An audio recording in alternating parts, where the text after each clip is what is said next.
Violence flared on the streets of Madrid in isolated clashes between police and demonstrators. Stones, bottles and firecrackers were hurled at armed officers who responded with rubber bullets.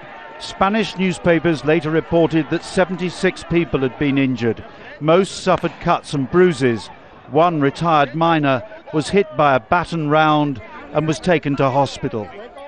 The atmosphere here now is extremely tense. The riot police are on standby as the demonstrators wait to hear the speeches. At the moment there's a standoff, but there have been confrontations in the past between armed officers and protesters.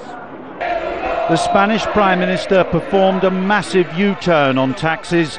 The people here know his hand is being forced by other European leaders, but they still blame Mariano Rajoy.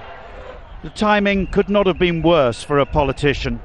He could almost hear the chants of demonstrators as he confronted Parliament. We haven't got a freedom to choose. The circumstances are not that generous, and the only choice we've got is to accept these sacrifices, to give up some things, or otherwise to give it all up. The only question which should be asked, will these reductions help? My answer is yes, they will.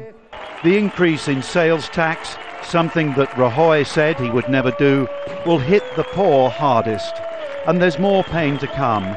Later retirement, cuts in education and health, as well as privatisations to try to boost the economy.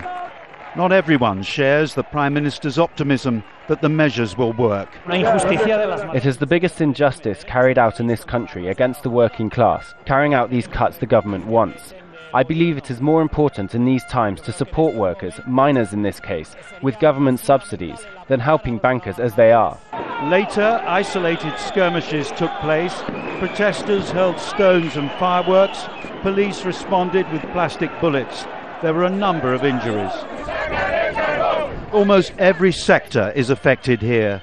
The latest involves groups of often elderly investors who may lose the value of shares in regional Spanish banks under the EU bailout terms. Tim Friend, Al Jazeera, Madrid.